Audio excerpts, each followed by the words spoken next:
The year was 1996, and my parents bought a brand new Dodge Caravan in anticipation of a family camping trip to Yosemite. Now, I grew up in Seattle, and my dad worked on one of those fishing boats up in Alaska, and so whenever he was home in the summer, we would try to cram vacations in. And I would never go up there and see him because he retired right before that show Deadliest Catch came out, and he knows some of those guys, but after I saw that, I was like, why are you so chill? Like, that show's crazy.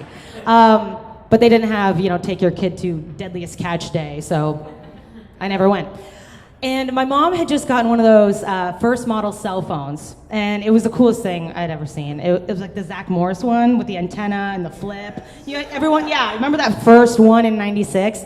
She got one, but she would never use it to place or receive calls, and she still does that. I don't know if anyone's parents do that. They call you and then turn it off. She's worried about battery and stuff. I'm like, but she was pumped. She was like jacked up, got it for the trip.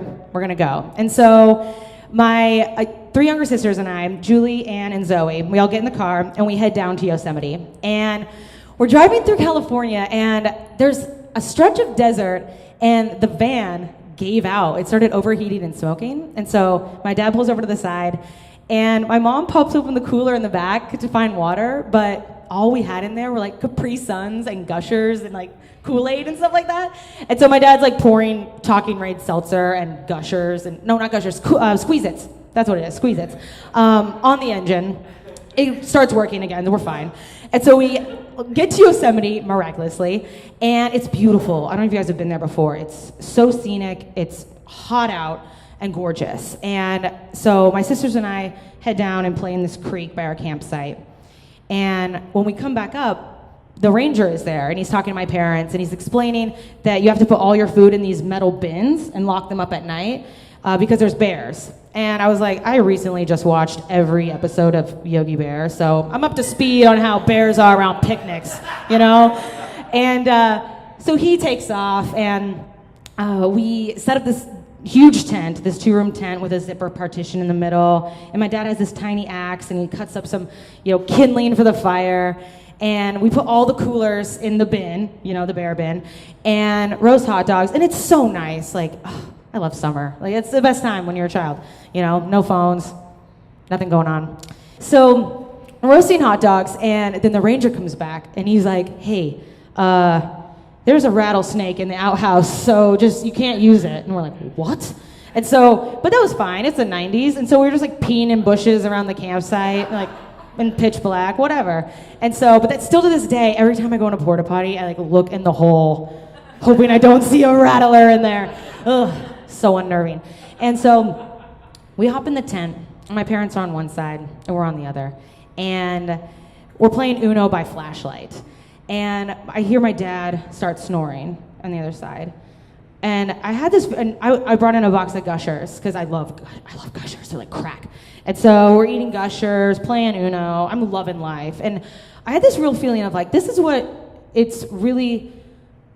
my favorite thing ever. I love my sisters, we all got along really well.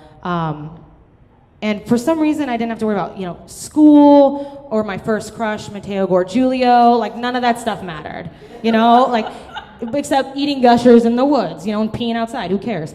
And so my dad's snoring, and then we hear like a growl. We're like, I was like, that's not Dad.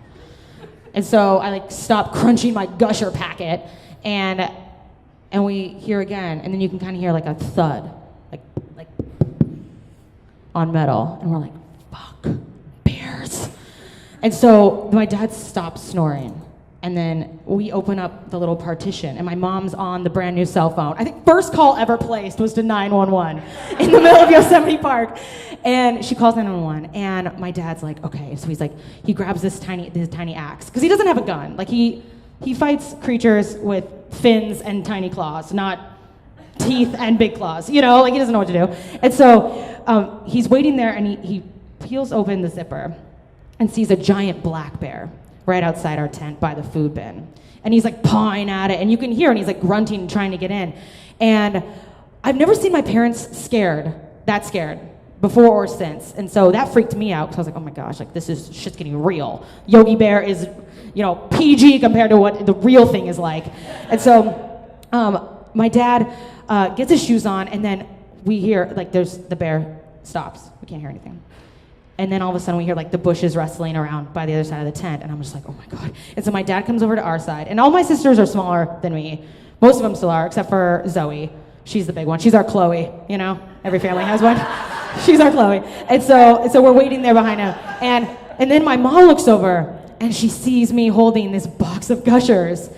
And she has this look on her face that was a combination of, I can't believe my kids are gonna die because of gushers. And I'm so happy that my cell phone worked. You know, she was like pumped about it. And then, so my dad is facing off. He's in between us and the outside of the tent where we hear like the growls and stuff like that. And then suddenly there's a gunshot, and my mom screams, and we all get down, and the ranger's like, get down! And then he comes running over with like this huge floodlight flashlight. And so we rip open the side of the tent and start running towards the ranger truck. It had these flashing lights on top by the road. And there's no other campers anywhere. And so we run out there, and he has a rifle and a giant floodlight, and he's aiming it at the bushes where I had just peed 10 minutes earlier. I was like, what timing? Could you imagine? Just like, but that didn't happen. And so we're up there, and the ranger goes over, and the bear doesn't come back, but he looks at the bin, and it has normal bear curiosity scratches. You know, he's like, oh, this is pretty standard issue. I'm like, okay.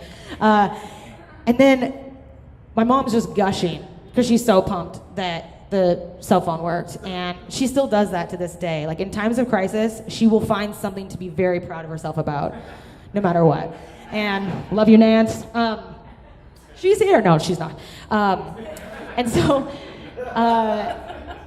oh yeah, so we're all standing there, and the ranger's like, you guys gotta go. Clearly there's a bear stalking you. And my parents did not offer up the gusher intel. And at the time, I thought they were protecting me.